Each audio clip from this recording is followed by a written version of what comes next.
Horizon Zero Dawn is the latest game from Killzone developers Guerrilla Games. There's Watchers, Lancehorns, Snapmaws, and we even have a T-Rex. Welcome to Jurassic Park.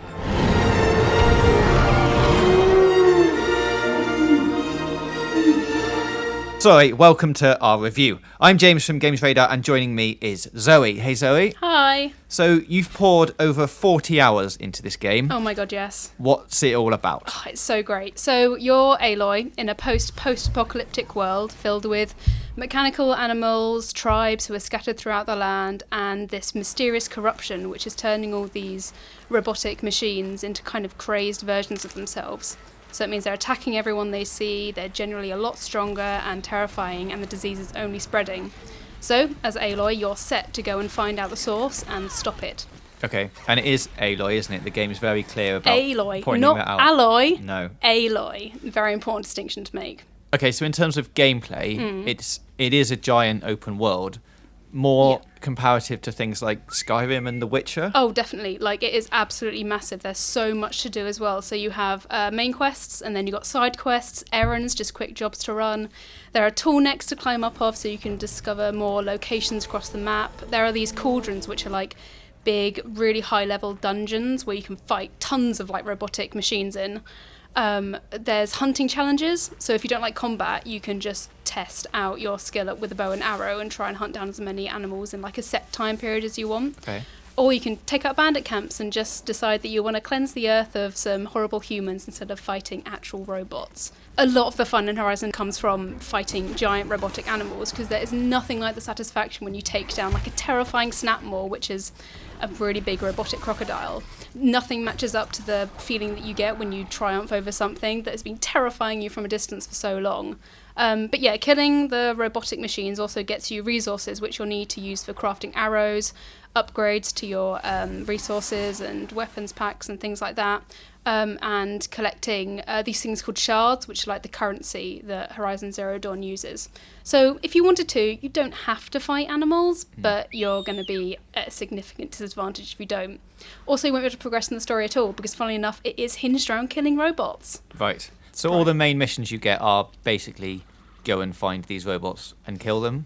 No, not necessarily, actually. There are some where you're sent to investigate scenes. So with your focus, which is this nifty little device Aloy has in her ear, it kind of scans the environment around you and picks up things that are important. You're sent to locations where you have to scan and find out like where a person has disappeared off to, the story of what happened to this missing group. You have to follow tracks. So a lot of it, well, not a lot of it, but most of it is investigating at points. So you're not simply sent off to go and kill like 5 Watchers or whatever. A lot of it is story-based, tracking and kind of discovering the quest for yourself rather than just being given fetch quests by someone. Because aside from these robots that are in the world, there's also an old civilization, a lot of like mystery stuff to discover. Yes! Oh, I love the odd civilization so much. So obviously it's hinged on the fact that the world as we know it is now gone. Something awful happened and now there are ruins of apartment buildings, planes, war machines everywhere across the world. And part of Aloy's story is figuring out what the hell happened. Obviously it's linked to the robots somehow, but you don't really know the details until you get further on in the story. But this old civilization isn't an excuse for the game setup. It's not just put there for you to be like, okay, I understand why these robots are here. It's inherently linked to the story. So when you're traveling around, you find like audio logs which tell the stories of what happened before and the kind of the panic and desperation of the falling of the old world. You also find text logs which give you some very much needed context and backstory for like all the corporations that are around then. And one of the best bits actually that I really like is when you're walking around metal ruins, which are just old cities basically that fall into disrepair, you can find bits of ancient debris, and in them they have these like names of things that we have now, but they've completely got the wrong end of the stick about what they actually are. So you pick up a pair of keys or a pacemaker and they'll say, oh, the pair of keys, that's some ancient chimes from way back when, or the pacemaker is an ancient amulet.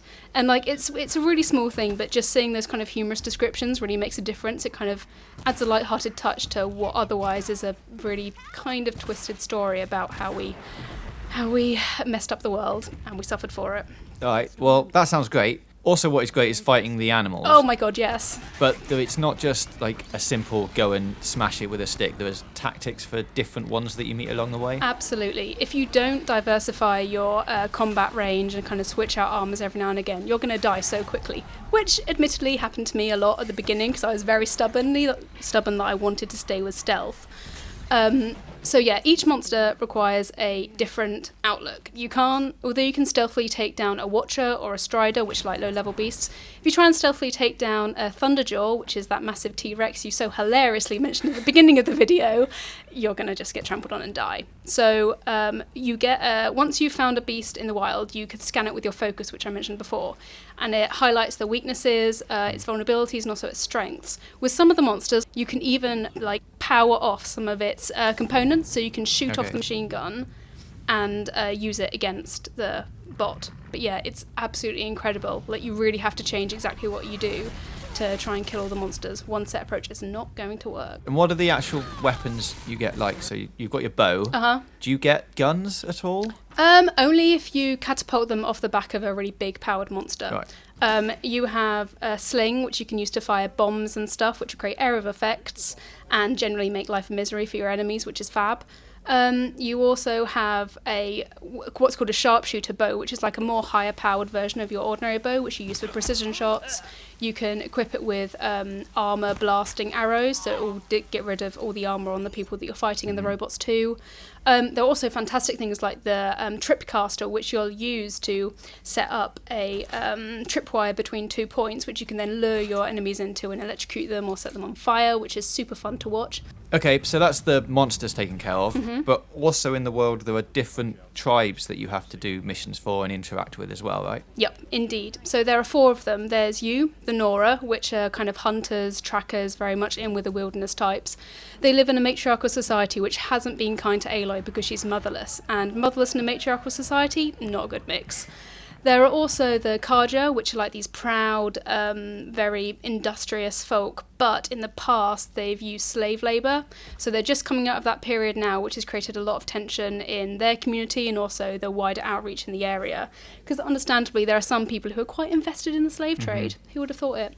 As well as then there are the Banuk, which are these mystical shaman-like tribes who see the machines as kind of spirits, so they'll try and sing to them and understand them from a much more pacifist point of view, which is all very well when you're in your little tent in the middle of nowhere, but when you're in the wilderness you kind of have to shoot them in the face. And then there are my personal favourites, who are the Oseram. They're like these really industrious, like the Kaja, but they're engineers, so they build stuff, they dismantle machines to build cool stuff out of them.